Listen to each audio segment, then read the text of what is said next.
Afghanistan ini kan adalah negara yang termasuk disupport atau didukung serta mungkin dilindungi oleh Amerika. Assalamualaikum warahmatullahi wabarakatuh. Kembali lagi kita dalam Forum Intelektual Muda membicarakan isu-isu terkini yang memang harus kita kaji untuk lebih dalam. Perkenalkan, saya host Muhammad Lutfi Ramadan. Telah hadir di samping kita ada narasumber-narasumber yang sangat keren dan memang memahami isu-isu yang hari ini akan kita bahas. Telah hadir Bang Surya Permana, Bang Ahmad Zaki, dan Bang Aldi.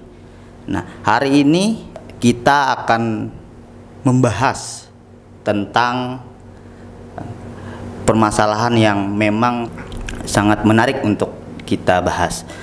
Di tengah gejolak dunia hari ini, misalnya pandemi dan gejolak politik di Asia Tengah yang hari ini misalnya Taliban itu merebut kekuasaan di Afghanistan.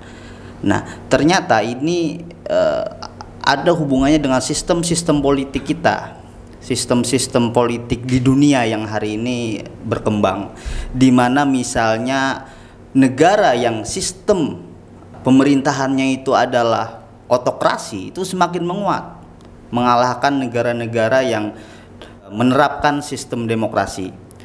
Kita tahu ada banyak negara-negara demokrasi yang hari ini gagal menangani pandemi. Dengan misalnya ada di Taliban di Afghanistan, bagaimana Taliban itu mampu merebut kekuasaan di Afghanistan dengan dibantu negara-negara yang menganut sistem otokrasi. Nah, ini menarik untuk kita bahas bagaimana itu bisa terjadi. Apa sih itu sistem demokrasi? Apa itu sistem otokrasi? Dan bagaimana dua sistem ini dalam sejarah dunia itu berjalan dan siapa yang nanti akan memenangkan peradaban. Langsung saja pembahasan yang pertama, saya silahkan kepada Bang Aldi untuk menjelaskannya. Oke, selamat malam teman-teman dan pemirsa yang berada di rumah yang sedang menonton channel ini. Saya kira pembahasan menarik malam hari ini mengenai pertempuran atau perang yang sekarang kita saksikan di Afghanistan, kemudian pertempurannya antara negara-negara besar di belahan dunia ini. Tapi saya kira saya sepakat dengan apa yang disampaikan oleh moderator bahwa hari ini tuh ada pertempuran mahadahsyat yang terjadi. Pertempuran mahadahsyat yang terjadi itu adalah pertempuran antara demokrasi dan autokrasi, saya kira, antara negara-negara yang menganut sistem demokrasi dalam sistem politik negara tersebut dan kemudian juga negara yang menganut sistem politik autokrasi. Nah, ini kemudian ditandai dengan misalnya kekalahan Amerika di Vietnam, kemudian kekalahan Amerika di beberapa negara yang notabene negara tersebut itu menganut sistem politik autokrasi. Dan ini terakhir adalah penguasaan kelompok Taliban di Afghanistan yang secara nyata Afghanistan ini kan adalah negara yang termasuk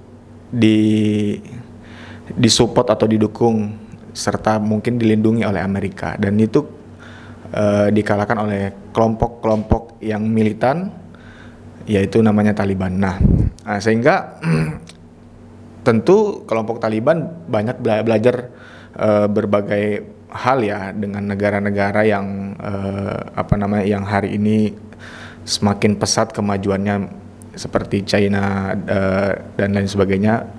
Dari dulu sudah Taliban itu sudah menjalin komunikasi dengan negara-negara yang menganut sistem politik autokrasi. Nah, sehingga saya kira ada benang merah yang terjadi bahwa hari ini pergulatan sistem dunia adalah juga tentang soal sistem peperangan sistem politik, yaitu antara demokrasi dan autokrasi. Yang mana yang lebih efektif, yang mana kemudian yang akan mampu memenangkan berbagai tantangan dan hambatan yang terjadi sekarang, misalnya perang dengan wabah pandemi COVID-19, itu juga menjadi alasan mengapa kemudian negara-negara yang menganut sistem politik otokratis itu lebih efektif dan lebih ampuh untuk menangani pandemi COVID-19 di negaranya, karena mereka mempunyai kekuasaan yang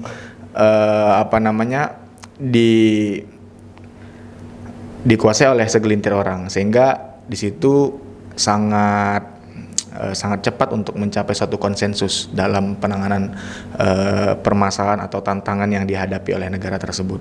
Nah, saya kira ini menjadi perang yang luar biasa juga ke depan. Ini soal siapa yang kemudian yang paling cepat dalam menangani permasalahan dan siapa yang cepat juga dalam menemukan satu solusi bagi negara-negara yang ada di dunia. Negara dalam sistem politik mana yang akan mampu memenangkan persaingan ketat dalam menghadapi permasalahan di dunia ini.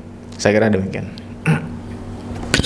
Ya, menarik apa yang disampaikan oleh Bang Aldi tadi tentang geopolitik dunia yang semakin dinamis, yang kita akan melihat ke depannya tantangan apa yang akan dihadapi oleh negara-negara yang nantinya itu bakalan bakalan menguasai dunia. Nah, ini menarik tadi apa yang disampaikan Bang Aldi, bagaimana sistem demokrasi dan otokrasi ini bertarung. Nah, itu nanti kenapa bisa jadi demokrasi itu semakin melemah di era sekarang dan otokrasi semakin menguat? Apa sih sistem dua sistem besar ini? Nah, ini nanti yang sekarang akan dijelaskan oleh Bang Jaki, apa itu demokrasi dan apa itu otokrasi, dan bagaimana dua sistem ini dengan paham-pahamnya itu bisa bertarung di dunia yang semakin bergejolak ini. Terima kasih. Terima kasih host.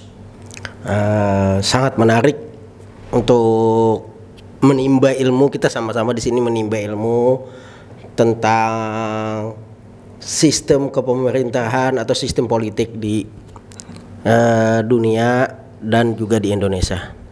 Kita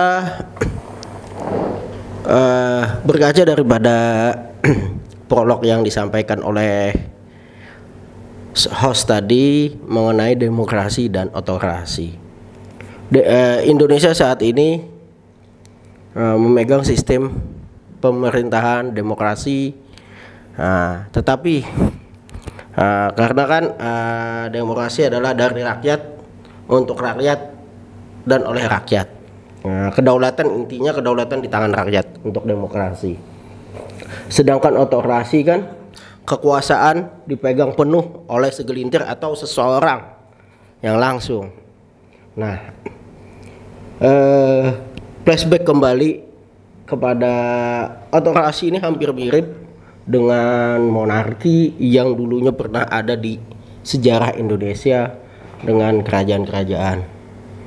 Nah, mungkinkah terulang kembali degradasi daripada demokrasi ini kembali kepada otokrasi nantinya? Kita tunggu saja dengan kondisi sekarang ini, penanganan pandemi yang selalu berlarut-larut. Nah, kemungkinan apakah nantinya gemercik-gemercik di daerah, riak-riak di daerah ini akan kembali merevolusi kepada tahun 98 dari perubahan Orba menjadi reformasi saat ini. Itu yang akan kita tunggu. Tapi kalau melihat dari sekarang, demokrasi masih terjalin di Indonesia. Itu saja yang bisa saya sampaikan. Ya, oke, terima kasih penjelasannya Bang Jaki yang tadi menjelaskan tentang sistem, tentang demokrasi dan otokrasi, di mana demokrasi itu dari rakyat dan otokrasi itu dijalankan oleh segelintir.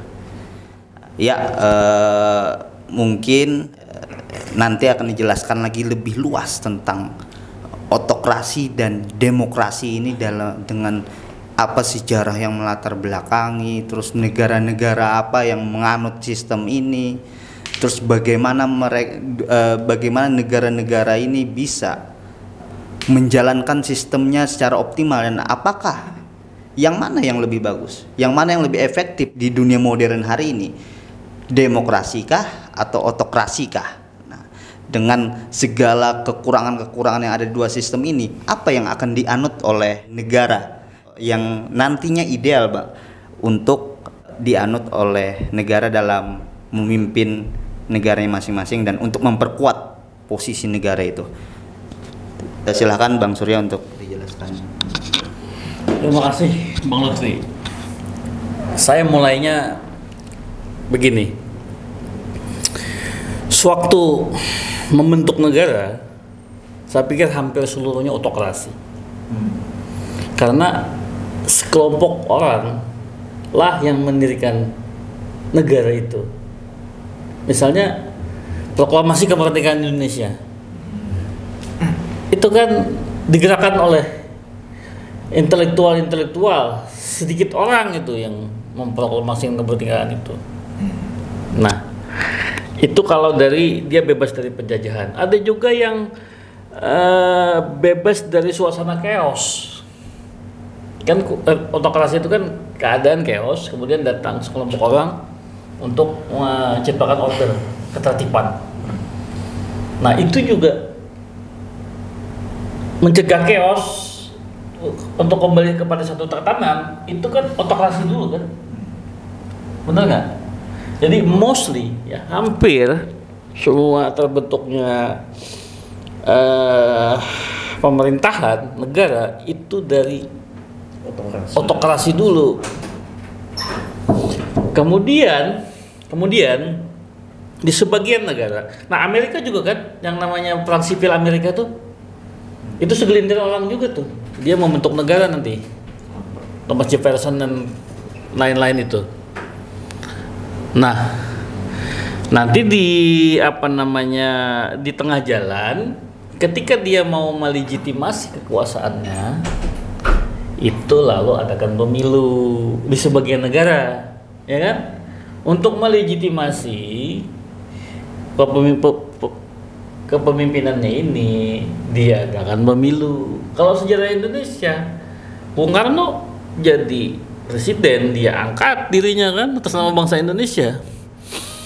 Kemudian pemilu tahun 55 juga nggak ngangkat presiden, ya kan?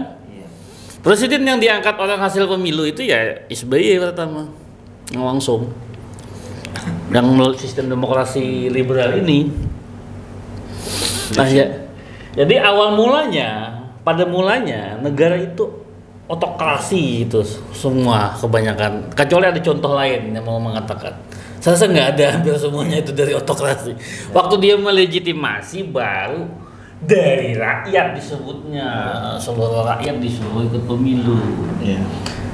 Ada juga yang bilang negara-negara yang menganut paham Leninisme itu, waktu mereka rebut negara itu otokrasi, supaya kapitalis ini, penghisap ini jangan kembali mengisi negara, oleh sebab itu dipimpin dulu oleh otokrat-otokrat ini, gitu loh, proletar-proletar ini, hingga sampai kebebasan penuh itu tercapai.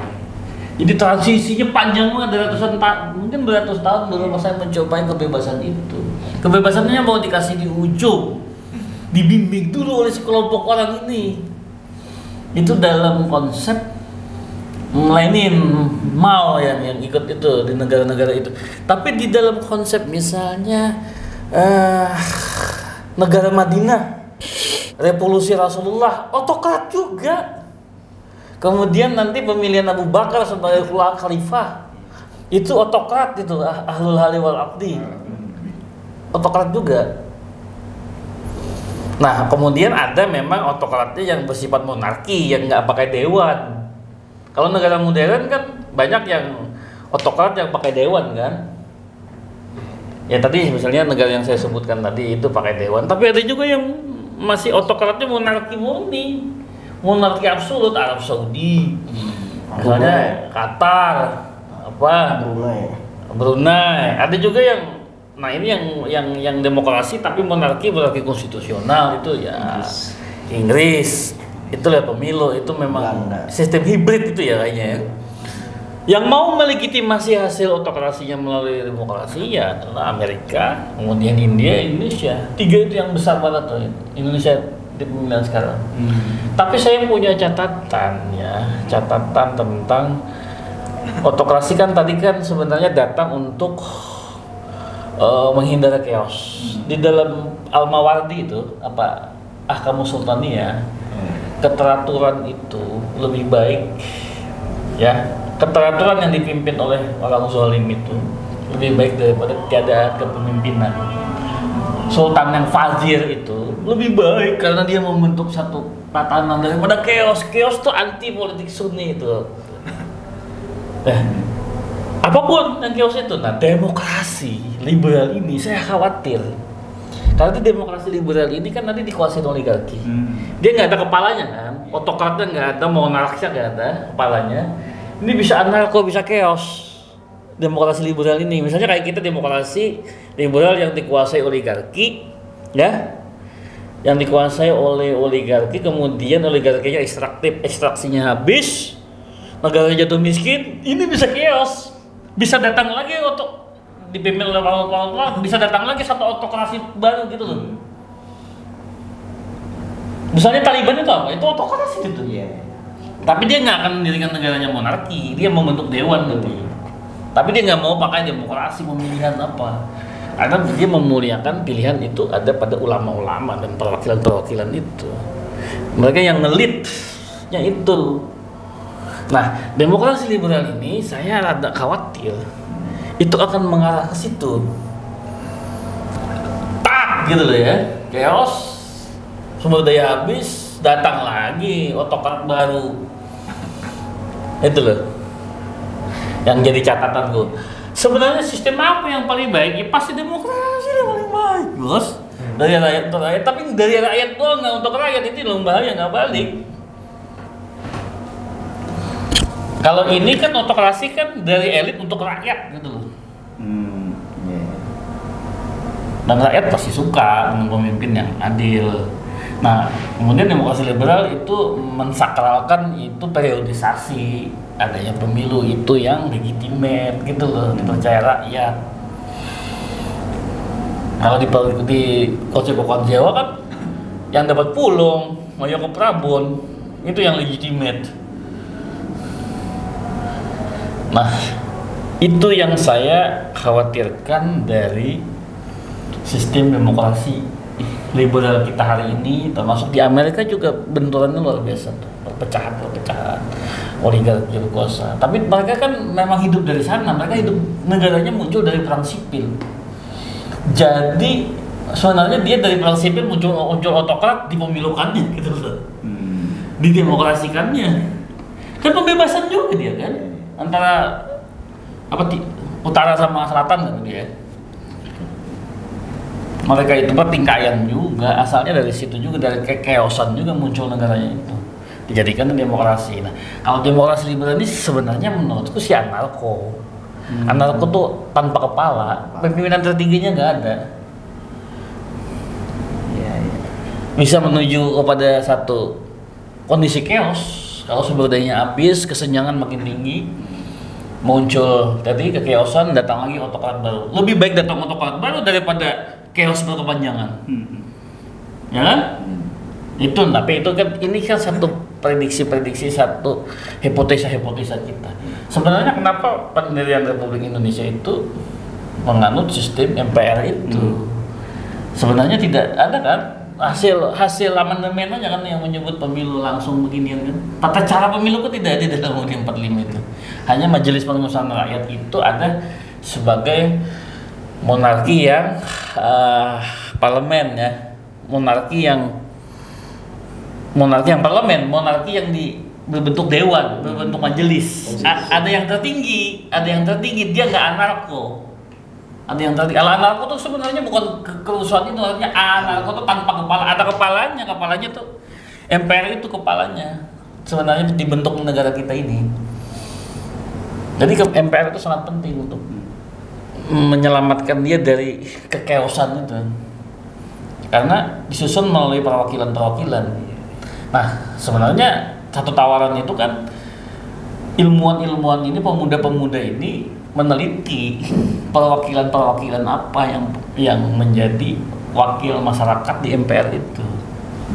Katakanlah wakil buruh, wakil PNS, wakil apa lagi? Wakil guru misalnya, katakanlah wakil pengangguran, wakil pengusaha gitu. Jadi kan dia dipetakan aja. Kalau dia nggak nganggur lagi, dia nggak jadi anggota situ lagi. Ini kan kayak asosiasi-asosiasi itu loh. Asosiasi Pengarung Indonesia, asosiasi ini, asosiasi. Nah, dalam memilih pemimpinnya mereka bermusyawarah di antara mereka. Jangan asosiasi buruh misalnya dilawankan dalam satu pemilu dengan pengusaha ya hanya diserahkan kepada pilihan-pilihan rakyat. Yang one man one vote itu yang kita tahu ya sudah per hari ini ya yang berduit lah yang mayoritas yang duduk di MPR itu kan jadi oligarki jadinya yang menguasai demokrasi yang bisa nanti berujung kepada anarki dan itu akan datang lagi otokrasi. Jadi muter-muter begitu siklus dunianya itu. Nah, ini olah-olah pikir kita aja, kita pertimbangkan masing-masing soal-soal ini. Memang yang disebut kontestasi dunia tadi kelihatannya ada grouping ini. Misalnya Taliban mau berdiri, dia didukung negara otokrat lain nih. Didukung Cina, otokrat komunisme, diktator proletar itu, didukung Arab Saudi yang monarki, didukung Qatar, didukung Uni Emirat gitu loh. Ini negara yang tidak laksanakan pemilu langsung, semua ini yang mendukung Talib ini. Nah, mungkin nanti akan ditentang oleh negara-negara NATO yang berpemilu gitu loh. Nah, ini mungkin ya bukan mungkin sudah ada mulai menuju kontestasi di antara mereka sebenarnya sudah nih, rada-rada sudah. Begitu ya. Ini buat bahan pikiran aja, tidak menyimpulkan. Ya karena tidak bisa kita dihakimi satu sistem begini. Tapi ini keadaan kadang-kadang muncul dengan sendirinya, Bos. Kan namanya historical movement itu ya kita nggak tahu apa yang tiba-tiba muncul gitu loh. Kayak kemerdekaan Indonesia gimana memperkirakannya? Historical moment itu. Nah, itu kita yang tidak tahu. Cuman kita mempelajari aja bentuk sistem di dunia, pola-pola dunia, pola-pola masyarakat itu yang bagus tentu tidak ada yang universal. Yang bagus bagi untuk satu entitasnya, untuk komunitasnya sendiri. Bagus untuk satu keadaannya sendiri. Ya. Keadaan masyarakat itu sendiri. Terima kasih. Ya, begitu apa yang dijelaskan oleh Bang Surya sangat menarik. Bagaimana misalnya tadi diawali dengan Indonesia, apakah Indonesia itu diawali negara terbentuknya dengan demokrasi? Ternyata bukan, otokrasi dengan segelintir orang, dengan dengan menyusun rancangan undang-undang lain dengan segelintir aja gitu, nggak melibatkan rakyat. Baru untuk melegitimasikan kekuasaannya itu adalah dengan pemilu. Nah, begitu juga apa yang terjadi di seluruh belahan dunia hari ini, bagaimana ternyata yang membentuk pemerintahan itu pertama kali itu adalah otokrasi. Baru nantinya demokrasi yang akan melegitimasikan kekuasaan para otokrat ini. Nah, tadi juga dijelaskan sangat menarik bagaimana hari ini demokrasi itu yang mengalami krisis. Demokrasi hari ini ya tidak berjalan dengan sangat ideal. Misalnya ketika pemilu dan lain-lain itu hanya dikuasai oleh oligarki berduit. Nah, di mana akhirnya dengan sistem pemilu one man one vote yang suara kita bisa dibeli oleh para oligarki yang nantinya akan memunculkan otokrat baru di negara ini. Nah, itu yang sangat menarik kajian sistem politik kita hari ini, sistem negara kita ini ya. Ini nanti akan ditambahkan oleh Bang Aldi sedikit. Ya, saya kira juga begini yang paling penting sebenarnya. Negara-negara yang menganut demokrasi itu hari ini hanya menjadikan demokrasi itu sendiri sebagai alat legitimasi sebenarnya. Tapi di tataran masyarakat ada krisis kepercayaan. Karena tidak untuk rakyat. Nah, krisis kepercayaan lain ini muncul karena banyak permasalahan yang terjadi dan akhirnya itu tidak bisa memuaskan harapan dari masyarakat. Nah, jadi apakah kemudian demokrasi yang kita anut sekarang adalah demokrasi dengan harapan palsu? Itu bisa terjadi. Itu bisa saja jadi asumsi yang paling tepat bagi segelintir pemikiran-pemikiran yang hari ini kita lakukan. Dan juga adalah saya juga percaya begini.